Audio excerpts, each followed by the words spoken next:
Ils l'ont eu.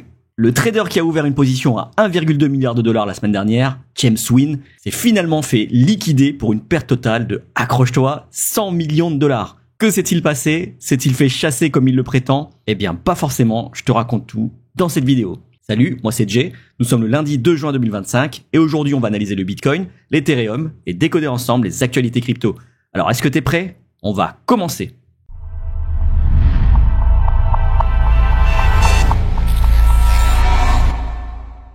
Et si tu ne l'as pas encore vu, j'ai sorti une vidéo hyper complète jeudi dernier sur comment et pourquoi investir en crypto en 2025. C'est le guide parfait pour te lancer, même si tu pars de zéro. Je te partage tout, les bases des cryptos, mes règles d'or, une stratégie simple comme le DCA et les outils que j'utilise au quotidien pour acheter et gérer mes investissements. C'est une vraie mine d'or pour bien démarrer et profiter du potentiel de ce bull run. Le lien s'affiche en haut à droite. Va y jeter un œil, mets un pouce bleu si tu aimes et partage-la avec tes potes.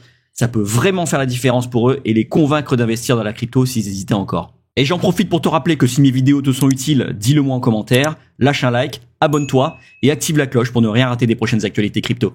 Et on commence tout de suite avec une vue d'ensemble du marché qui est plutôt mitigée aujourd'hui, mais en réalité, si on regarde sur la semaine, on est plutôt bien dans le rouge. Et c'est normal, ça fait presque 2 mois qu'on était en train de monter en ligne droite, il était temps qu'on respire un petit peu. Je vous l'avais même annoncé sur le scénario que j'avais tracé mardi dernier, regardez. Vous voyez la ligne orange là? C'est ce que j'avais tracé mardi dernier, attention, j'ai rien touché. C'est exactement la pattern qu'on est en train de faire. Donc oui, on a corrigé un petit peu, mais rien de dramatique. Et c'est même plutôt sain pour le marché. Mais enfin, on verra ça un peu plus dans le détail, dans la partie analyse technique, un peu plus tard dans la vidéo. Et alors quand on regarde le Crypto Fear and Greed Index, on voit qu'on est repassé dans la neutralité à 57, alors que nous étions bien fièrement dans la cupidité, on était même monté à 76 la semaine dernière, le 23 mai. Et si le Bitcoin avait continué de monter, on serait monté carrément dans l'extrême cupidité. Mais heureusement, il a corrigé un petit peu. Il fallait effectivement que les indicateurs refroidissent un petit peu, tout était en surchauffe, donc c'était plutôt normal et c'est une correction saine qui est en train d'arriver.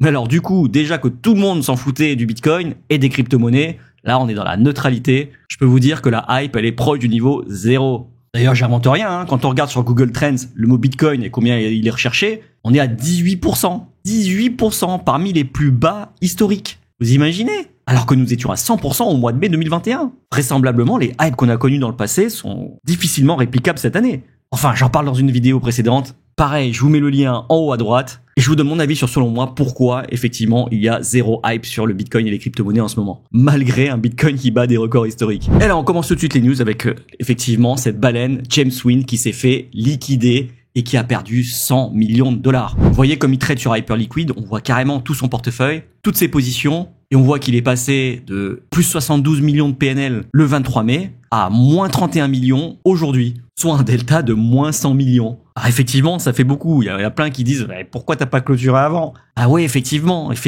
pourquoi? Mais il a répondu à cette question, vous voyez. Je vais pas vous faire une traduction littérale de tout ce qu'il a écrit, mais il explique d'abord qu'il a transformé 3-4 millions en 100 millions de dollars grâce aux produits dérivés, aux produits perpétuels. C'est le trading que je fais quotidiennement, hein, que je vous montre régulièrement, et qu'aujourd'hui se retrouve à moins 13 millions en réalité. Puisqu'au départ, il avait investi que 3-4 millions. Alors du coup, il rejette les critiques de ceux qui pensent qu'il aurait dû encaisser à 100 millions, affirmant que lui, il vise le tout ou le rien, selon ses propres objectifs, et que son rien est déjà satisfaisant pour lui. En gros, ce mec-là, il a pas besoin d'argent. Il fait ça pour le fun. D'ailleurs, il déconseille vivement de suivre ses paris risqués. Mais il promet un retour en force quand les market makers corrompus qui l'ont attaqué ne s'y attendront pas. Après, ce mec-là, c'est aussi un petit peu un troll. Puisqu'il le dit, 100 millions, moi, ça change pas ma vie. Je suis parti de 3-4 millions, j'ai gamble un petit peu. J'avais pas envie de sortir pour 100 millions parce que ça ne va pas changer ma vie.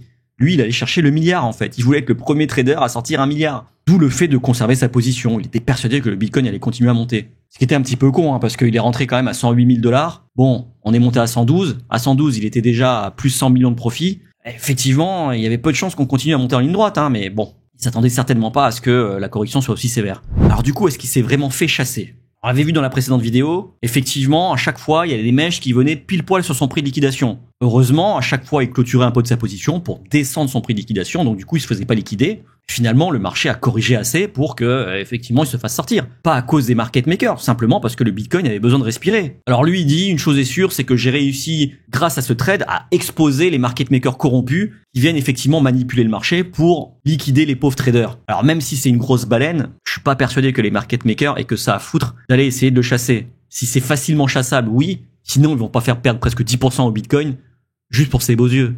Mais là où je vous dis que c'est un troll, c'est qu'il finit par dire « Bon, j'ai clôturé la position, il est temps de laisser le Bitcoin run tout seul. et ne me remerciez pas pour le bas prix auquel vous pourrez acheter le Bitcoin grâce à moi, quoi. C'est un peu présomptueux, vraiment un peu présomptueux, parce que comme je vous le dis, le Bitcoin de toute façon avait besoin de respirer, et je pense que sa position était juste un petit peu débile. En tout cas, la conserver aussi longtemps, c'était bête. Pour un scalp, ok, on sort après avoir pris des profits, mais le conserver comme ça à long terme, sachant qu'il y a des fortes chances de retournement, qu'on était déjà en haut de range, on était à un ATH, donc en all-time high, et qu'on était sur des zones de résistance, eh ben, il fallait clôturer, hein. Alors ensuite, news suivante. Tiens, Trump, ça faisait longtemps qu'on n'avait pas entendu parler de lui. Je vous rappelle que pendant quelques mois, la planète entière était suspendue à ses mots pour savoir effectivement dans quelle direction allait partir le marché. Est-ce que ça va pump? Est-ce que ça va dump? Littéralement, Trump était en train de faire la pluie et le beau temps, mais là, c'est plus le cas. D'ailleurs, un juge a invalidé et a même déclaré illégale la décision de Trump d'appliquer des tarifs comme ça arbitraires. Le juge a dit carrément que le président de la République n'avait pas autorité à agir comme ça sur les droits de douane. Et Trump, dans la foulée, a répondu évidemment. Et déclare que si les tribunaux se prononcent contre ces tarifs de Liberation Day, cela permettrait à d'autres pays de prendre l'Amérique en otage avec leurs tarifs anti-américains.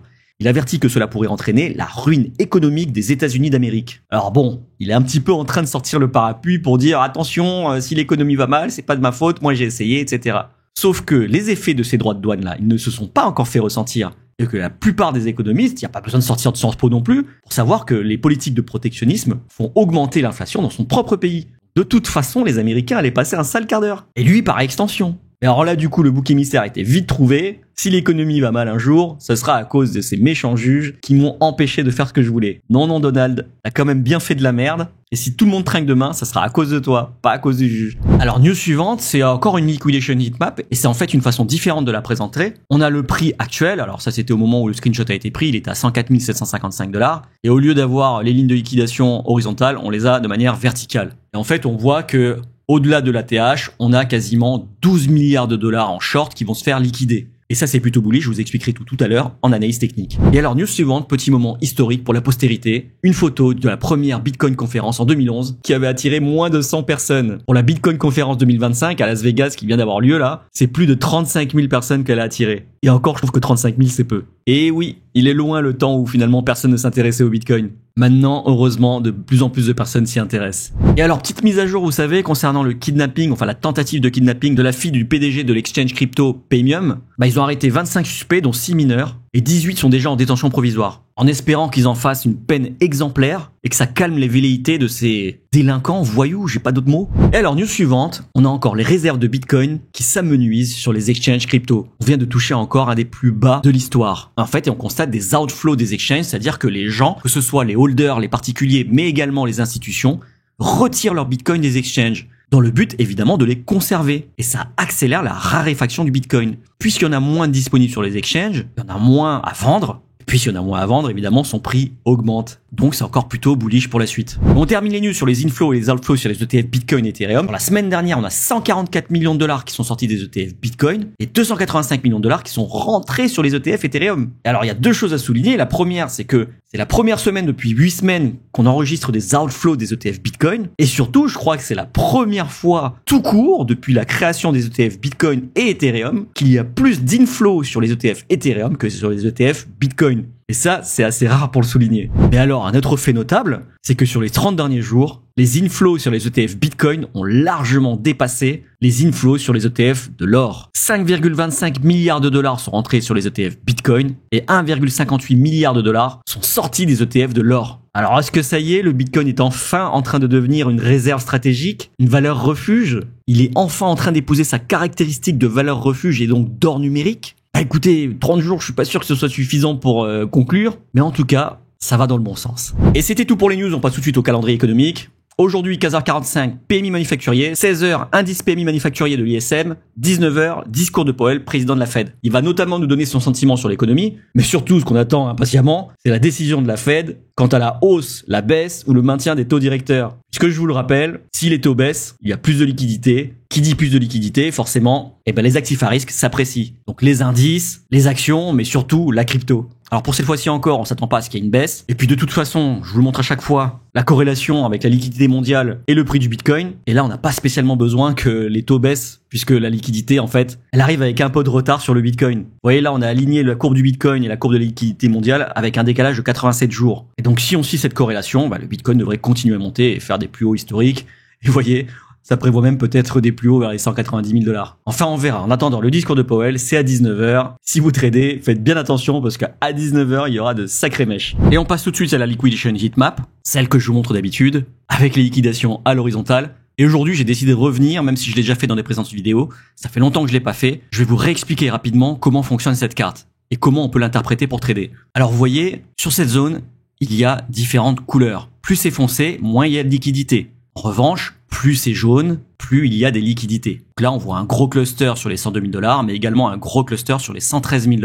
Et on est sur une échelle de temps de 1 mois. C'est-à-dire que de là, à gauche, à ici, à droite, s'est écoulé 1 mois. Et alors, les liquidations, donc ces clusters-là, qu'est-ce qu'ils ont comme effet? Il y en a plusieurs. Le premier, c'est l'effet aimant, comme un aimant à métal. Elles auront tendance à attirer le prix vers elles. Pourquoi? Parce qu'en fait, ici, sur ces poches de liquidité, en dessous, là, sur les 102 000 $, ce sont des traders qui ont parié à la hausse et qui, si le prix du Bitcoin descend sur ces niveaux-là, vont se faire liquider parce qu'ils ont parié notamment avec levier. Alors, ce ne sont pas uniquement que des liquidations, ce sont également des stop-loss. Parce qu'il y a des mecs qui ont parié, qui ont swing tradé, qui ont parié à la hausse, qui ont mis leur trade et leur stop-loss vient se trouver dans cette zone-là. Donc, il y a à la fois des liquidations et par extension des liquidités. Et donc, pourquoi le prix aura tendance à se diriger vers là?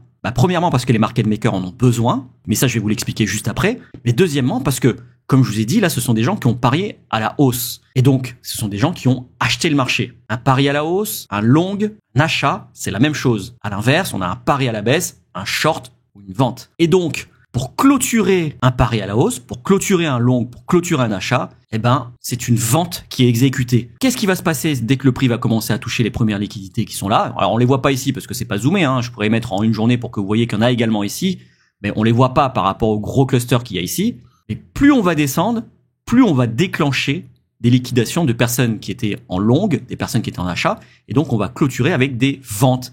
Et puisque on descend et qu'on déclenche des ventes, ça pousse le prix à la baisse. Et là, quand on va commencer à toucher ces zones-là vertes, sur les 103 132 $, ça va commencer à déclencher des grosses ventes, puisqu'on va clôturer des gros longs. Et donc, qu'est-ce qui peut se passer? Il peut se passer le phénomène qu'on appelle cascade de liquidation. Plus on touche des niveaux où justement il y aura des gros ordres qui vont se faire liquider, et donc on peut littéralement traverser. Ça, c'est le premier effet aimant des zones de liquidation. Le deuxième effet qui peut se produire, c'est l'effet de rebond. Vous savez, les market makers dont je vous parlais tout à l'heure, eux, ils sont payés pour faire bouger le prix. Par exemple, Binance va leur envoyer, du Bitcoin pour qu'ils puissent le vendre à bon prix. Et donc, les market makers, qu'est-ce qu'ils veulent faire? Ils vont avoir tendance à pousser le marché à la hausse. Donc, avec du dollar, ils vont acheter du Bitcoin jusqu'à ces clusters de liquidité.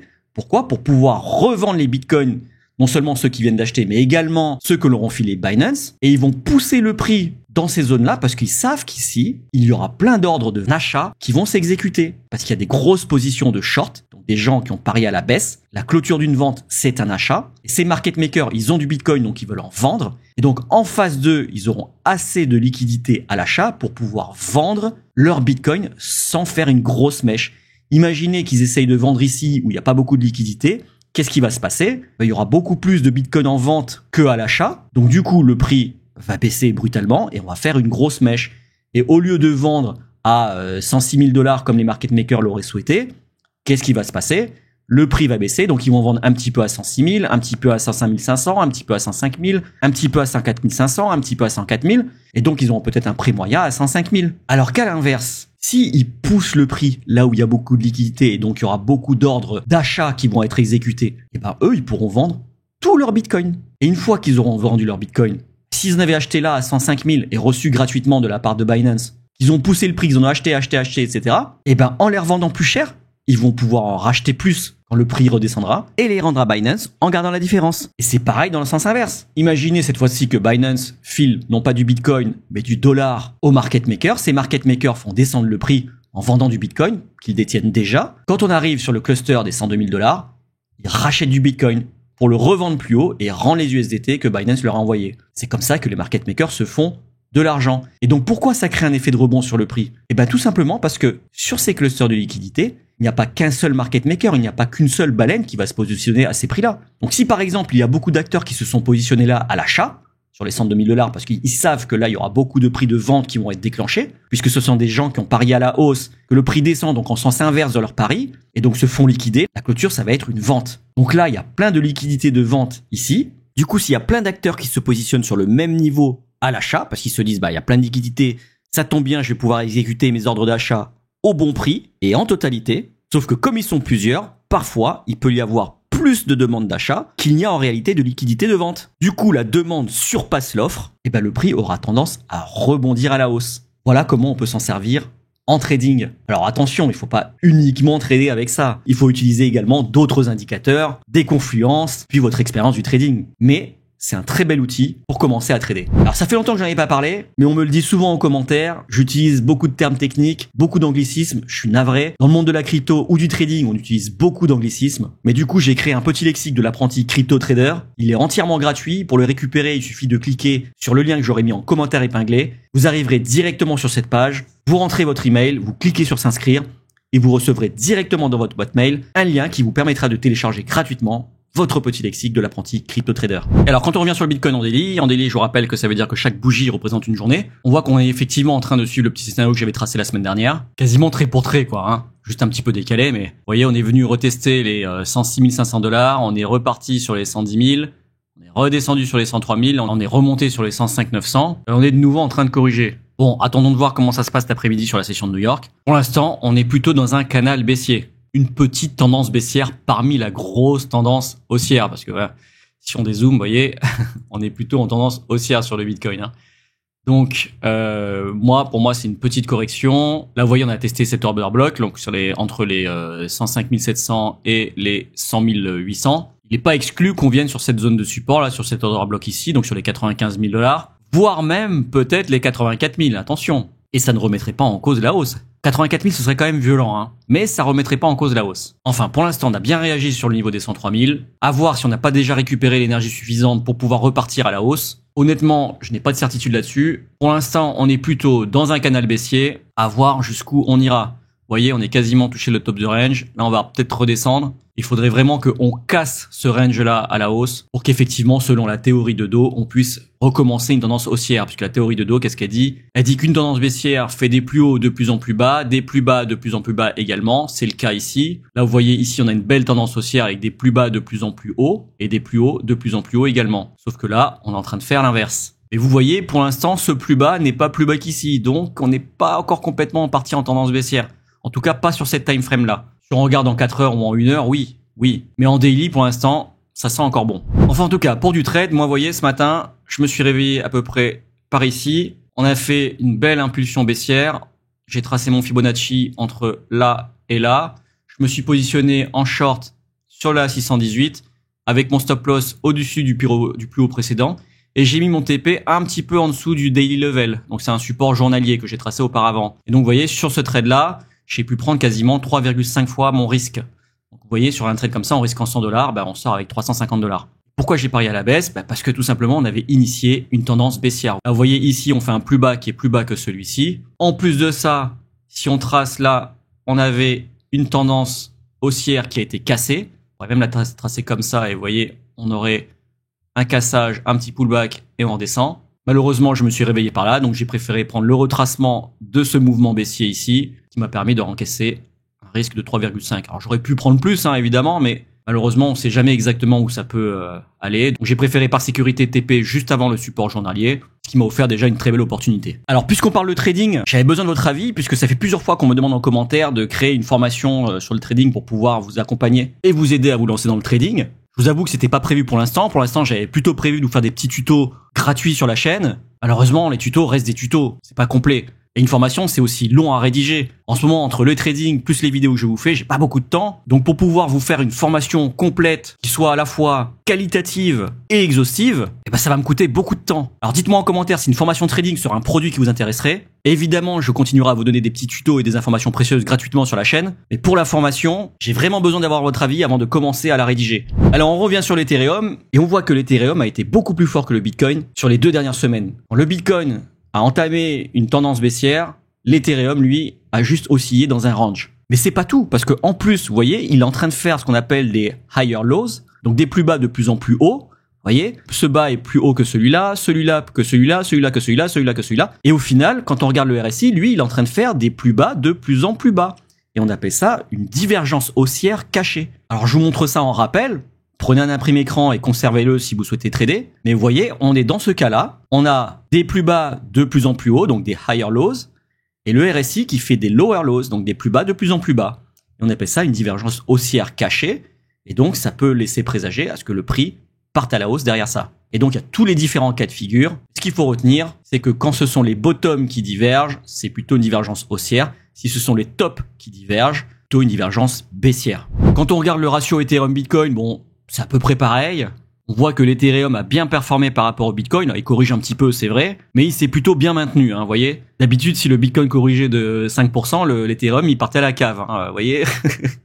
C'est ce qui s'est passé sur les précédents mois. Et là, il tient plutôt bien la route. Et c'est confirmé d'ailleurs sur les inflows des ETF. Et on passe tout de suite sur la Bitcoin dominance qui, elle, elle stagne, voire même elle augmente. Vous voyez, on est quasiment au plus haut, là, à 65%. Non. Là, on est quoi? On est à 64,64%. Et ouais, les alts sont vraiment en train de ramasser par rapport au Bitcoin. L'Ethereum reste fort, mais toute la liquidité des altcoins repart sur le Bitcoin. Et en fait, pour l'instant, c'est que les Bitcoin maximalistes, donc ceux qui ne jurent que par Bitcoin, qui finalement sont gagnants sur ce cycle. Si on regarde sur un an, il y a très peu d'altcoins qui ont surperformé le Bitcoin. Bref, tout ça pour dire que, attention, si vous souhaitez vous positionner sur les altcoins, ce n'est toujours pas le moment. Vous voyez, la Bitcoin dominance est encore en train de monter. Moi, je vous le dis, elle est dans un canal haussier. Tant qu'on n'aura pas cassé le canal haussier à la baisse, pas le moment de rentrer sur les altcoins. Mieux vaut rentrer un petit peu en retard que de rentrer trop tôt et de se faire lessiver. Et c'était tout pour aujourd'hui. Si t'as aimé cette vidéo, dis-le moi en commentaire. Lâche un like, abonne-toi et active la cloche pour ne rien rater des prochaines actualités crypto. Allez, cheers!